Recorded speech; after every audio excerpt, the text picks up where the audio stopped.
RFI et France 24 présentent Mardi politique.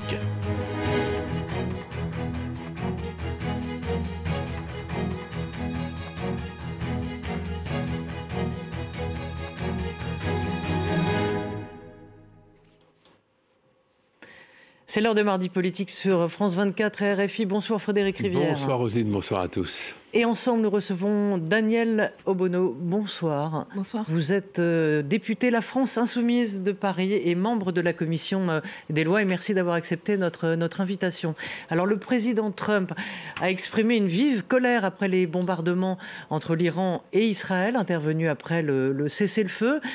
On assiste là peut-être à deux revirements spectaculaires. Vous allez dire si vous êtes d'accord, des États-Unis. Un, en bombardant l'Iran, les autres présidents ne s'y étaient pas frottés ni risqués. Et deux, en ayant des propos aussi très violents contre un dirigeant israélien. De quoi est-ce le signe d'après vous ? C'est le signe d'une situation extrêmement instable et particulièrement dangereuse, à la fois pour les peuples et les États de la région et puis pour le reste du monde, puisque nous parlons là de la première puissance militaire au monde, du dirigeant du pays le plus armé. Et on voit là que la stratégie semble quelque peu erratique. Mais surtout, ce que l'on attendait et qu'on attendrait de Donald Trump, étant donné sa responsabilité particulièrement grande, que ce soit dans le dossier iranien ou dans la situation dans la région, c'est qu'il mette un terme à l'escalade, et il en a les moyens. Dans le dossier iranien, je rappelle que c'est lui qui a sorti les États-Unis de l'accord conclu en 2015. Et sur l'ensemble de la région, il peut toujours s'énerver contre M. Netanyahou, mais c'est quand même lui qui aide et finance militairement Israël depuis plusieurs mois, enfin depuis des décennies, mais particulièrement depuis le 7 octobre. Pas moins de 17 milliards d'aides militaires américaines ont été fournies à M. Netanyahou. Donc ce dernier a beau jeu de faire un peu ce qu'il veut et de considérer que... Il est revenu à la Maison-Blanche après le 7 octobre. Exactement, il a été accueilli à bras ouverts, et donc son impunité qui est garantie, y compris par les vétos successifs des États-Unis d'Amérique à l'ONU, au Conseil de sécurité, depuis plus de 2 ans, bientôt 2 ans, que dure ce que des institutions internationales décrivent comme un risque de génocide, voire un génocide, ce qui empêche que la communauté internationale sanctionne Israël, c'est notamment le soutien des États-Unis d'Amérique. Et donc oui, il y a une responsabilité particulièrement grande des États-Unis d'Amérique et j'allais dire malheureusement, parce que je crois que par exemple l'Union européenne et la France auraient pu et auraient dû jouer un rôle beaucoup plus stabilisateur. Alors là, dans évidemment, l'Europe est un peu à la ramasse, si je puis dire. Oui. Tout se joue, on le voit, entre les États-Unis et Israël. L'Europe, une fois encore, est hors jeu. Alors Jean-Luc Mélenchon, vous disiez samedi dans votre émission, Frédéric, l'atelier politique, je cite, « Nous sommes sur le seuil d'une nouvelle organisation du monde, puisque l'ancienne, marquée par la domination sans partage des États-Unis, s'est effondrée. » Ce à quoi nous assistons n'est-il pas la preuve du contraire ? Ce n'est pas contradictoire. Le fait que aujourd'hui, les États-Unis d'Amérique restent la première puissance militaire et économique au monde ne contredit pas le fait que c'est aussi une puissance qui est en déclin. Et on voit nombre de ces coups de boutoir ces dernières années ont été dirigés vers la Chine, par exemple, qui est la puissance émergente, qui est au niveau économique son principal rival. Et on voit, y compris dans la géopolitique qui se joue en ce moment, que ce soit vis-à-vis de l'Iran, mais aussi vis-à-vis de ce qui s'est passé en Syrie, il y a aussi une stratégie d'endiguement de la Chine. C'est ce que développent depuis des années de nombreux néoconservateurs du Parti républicain notamment, mais pas que, de l'establishment aux États-Unis d'Amérique. Donc, on sait justement dans ce genre de moment, c'est là où c'est le plus dangereux, parce qu'une puissance en déclin n'utilise désormais la force militaire de manière brute, pour pouvoir utiliser cette force brute, pour pouvoir asseoir une hégémonie qui est de plus en plus contestée, et pour cause. Je rappelle que dans cette région, ce sont les États-Unis d'Amérique qui ont mis une grande partie de l'instabilité qu'on connaît, de l'Afghanistan à l'Irak. Aujourd'hui, en Iran, ils participent de l'escalade. Ils ne sont pas intervenus en Afghanistan, les Américains. la guerre, non, mais je veux dire, 20 ans de guerre. Oui. C'est Monsieur Trump, il y a quelques temps, se félicitait d'avoir été celui qui avait mis un terme à l'expédition américaine, mais c'est 20 ans en fait en Afghanistan. Pour quel résultat? Et au final, ce sont les talibans qui sont au pouvoir, qui mènent des politiques encore plus répressives et odieuses.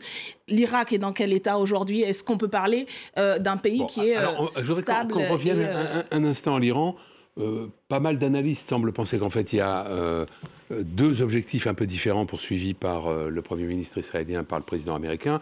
Le Benjamin Netanyahou voulant à la fois s'en prendre à l'arsenal nucléaire iranien, mais aussi faire tomber le régime, tandis que Donald Trump, lui, n'aurait eu l'intention que de frapper l'arsenal nucléaire. Est-ce que vous vous êtes posé la question de savoir si le peuple iranien ne préférerait pas que cet objectif de faire tomber le régime soit atteint? Je crois qu'un peuple qui subit le régime de la République islamique et tous ces modes d'oppression et de répression ne cesse de vouloir que ce régime tombe. Mais je ne crois pas que... Mais enfin, il y a le vouloir et il y a le pouvoir. Je ne crois pas qu'il pense pouvoir le faire en recevant des bombes. Vous savez qu'il y a plusieurs centaines de personnes qui sont mortes. Certains le disent pourtant. Certains parmi la communauté iranienne de France le disent. Oui, bah, écoutez, pour le moment, ceux qui subissent les bombes et le chaos créé par ces bombardements, ce sont les Iraniens et les Iraniennes. Et l'expérience, encore une fois, l'expérience historique, encore récente, montre que les changements de régime, dont on pourrait se poser la question de qui est légitime pour décider que tel régime autoritaire doit être renversé, mais tel autre qui est allié des Occidentaux, celui-là, il devrait pouvoir rester. Et là, on ne se pose pas la question des peuples dans ces pays qui subissent aussi de répression et d'oppression. Moi, je fais partie effectivement de cette tradition qui considère que c'est les peuples qui doivent décider de leur sort. Il faut donner les moyens aux Iraniens par la solidarité, la coopération. Et je finis là-dessus. Dans l'arène qui est aujourd'hui le seul que nous ayons au niveau international de l'ONU pour régler les conflits, y compris pour sanctionner des exactions qui sont commises par les États, parce que le droit international permet aussi cela. C'est dans ce cadre-là que ça doit se passer. Si je vous demande si vous souhaitez un changement de régime, vous me répondez non, c'est pas à moi de le dire, c'est au peuple iranien de le faire. C'est ça l'esprit, non? Je l'ai dit dès le départ. Oui, moi je souhaite que des pouvoirs autoritaires tels que celui des mollahs en Iran soient renversés.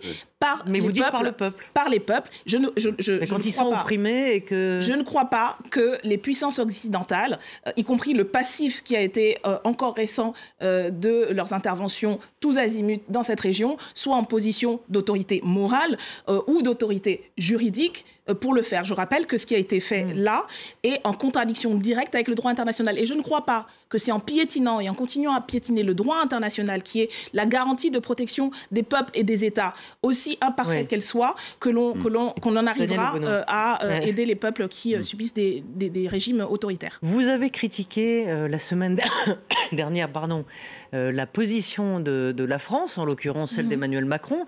Vous dites qu'il soutient Israël alors qu'il continue de plaider pour une solution démocratique. Alors, on peut parler d'un en même temps français, mais d'un soutien direct à Israël, est-ce que c'est pas une vue qui vous, malheureusement, d'opposition un peu... Non, parce que... ne voit pas les choses telles qu'elles sont. Vous aurez remarqué qu'à chaque fois qu'il a eu des paroles et allant dans le sens de la défense du droit international, de la défense du droit des peuples, nous l'avons dit. Nous l'avons dit quand il a annoncé qu'il reconnaîtrait par exemple l'État de Palestine. Nous l'avons salué et nous l'avons pris au mot en disant c'est pas tout de le dire, il faut le faire.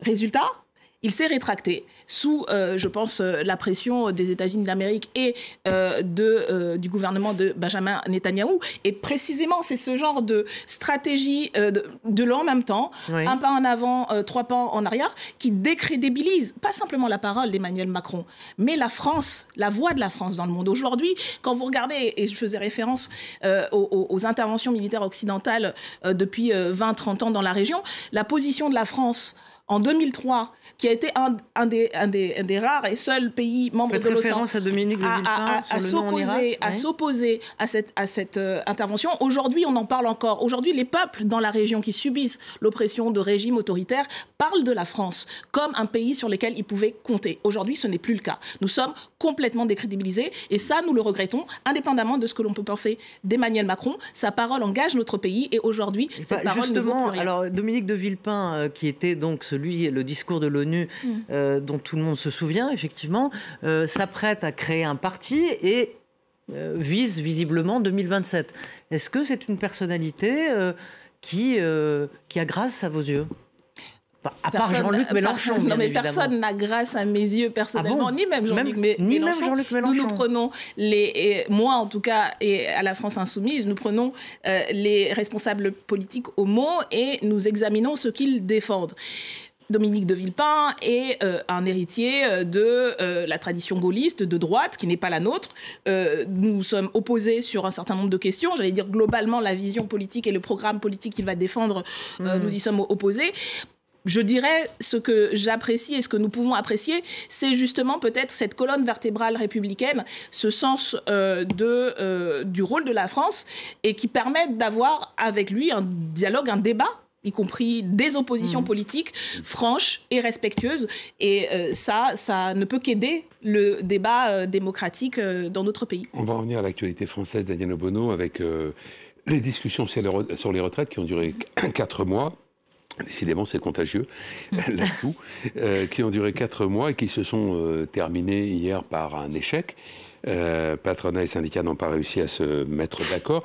Est-ce que vous avez pensé un seul instant qu'il serait possible qu'une position harmonieuse puisse émerger de ce conclave, pour reprendre la terminologie, le terme employé par François Bayrou, alors que les positions sont si diamétralement opposées entre le MEDEF et les syndicats? Non, pas un seul instant. Et je ne crois pas que qui que ce soit qui ait véritablement participé même François Bayrou, à cela, surtout François Bayrou. Écoutez, cette mascarade, et il faut dire ce que c'était, parce que c'est quand même supposé un conclave social où, à la fin, il ne reste qu'une seule organisation syndicale. Toutes les autres sont parties au fur et à mesure et qui accouchent de rien du tout, puisque le MEDEF a fait jouer son droit de veto. Il n'y a eu aucune avancée sur la pénibilité, il n'y a eu aucune avancée sur la question des droits des femmes, et encore moins sur l'âge de départ qui a été tout de suite évacué. Donc, à quoi ça correspondait tout ça? À une opération politicienne de François Bayrou qui s'est ainsi acheté un sursis politique en négociant avec le Parti socialiste. Et c'est argant de l'organisation de ce conclave que le Parti socialiste a apporté un soutien sans participation là-dessus au gouvernement PS. Bayrou. Vous leur en voulez d'avoir justement permis à François Bayrou d'échapper à la censure? Je pense que les électeurs et les électrices leur en veulent et ont raison de le faire. Moi, je note et je prends acte, comme nous l'avons fait, de la trahison de l'engagement pris devant les électeurs et les électrices en permettant la poursuite. La trahison, quand on est élu sur un programme qui porte en son cœur la bataille et l'abrogation de la retraite à 64 ans, quand on est élu sur un programme qui porte le refus des politiques austéritaires et le fait de défendre la démocratie, de défendre l'égalité, et qu'on permet le maintien d'un gouvernement qui fait tout le contraire, c'est une forme de soutien sans participation qu'a accordé le Parti socialiste ainsi que le Rassemblement national, nous ne l'oublions pas, au gouvernement Bayrou, ce qui lui a permis, y compris, de mener toutes les politiques délétères pour notre pays, au niveau social, au niveau écologique, au niveau démocratique. Donc oui, je pense que c'est grave. Maintenant, ils sont devant leurs responsabilités. La question, c'est, après l'échec du conclave qui était le prétexte pour ne pas censurer, censureront-ils? Nous leur avons adressé un courrier, ils n'y ont pas répondu, à la différence de nos collègues écologistes et communistes. Je voudrais des choses à propos du Parti socialiste.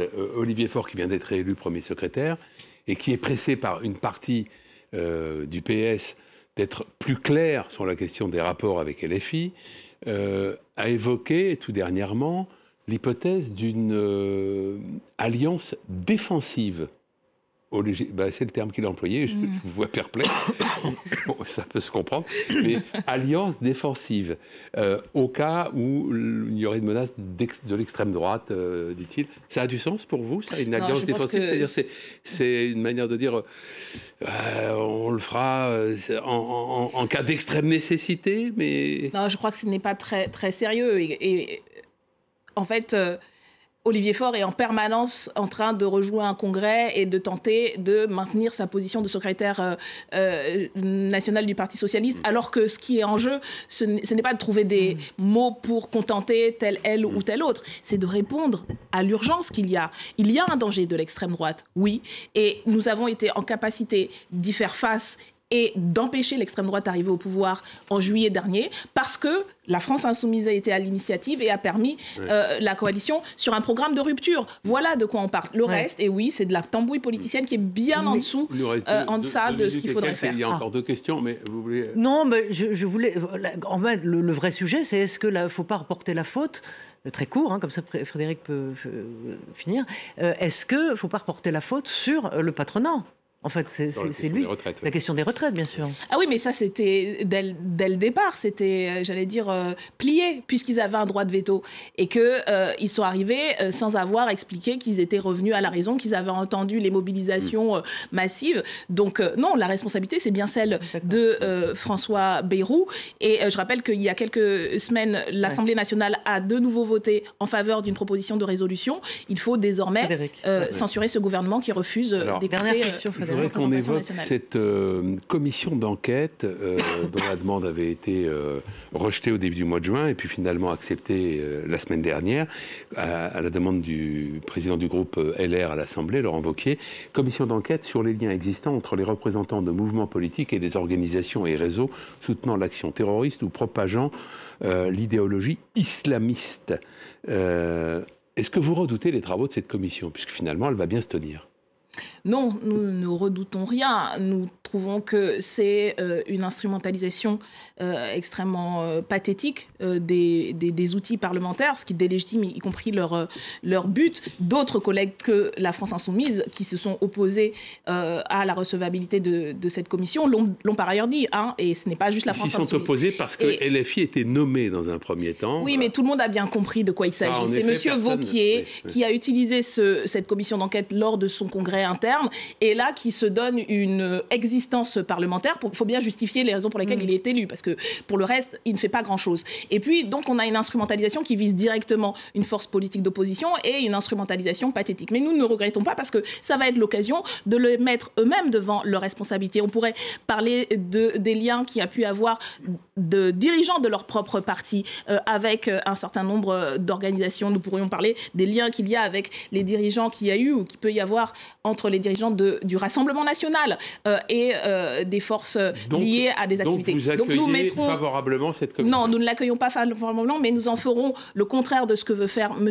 Wauquiez. Nous mettrons le doigt sur la réalité des compromissions de la droite et de l'extrême droite. Merci Daniel Obono. Merci beaucoup d'avoir été notre invité. Merci à Flore Simon et à Camille Néran d'avoir préparé cette émission. Et merci à toute l'équipe technique. À la semaine prochaine. Bonne soirée, à la semaine prochaine. Merci.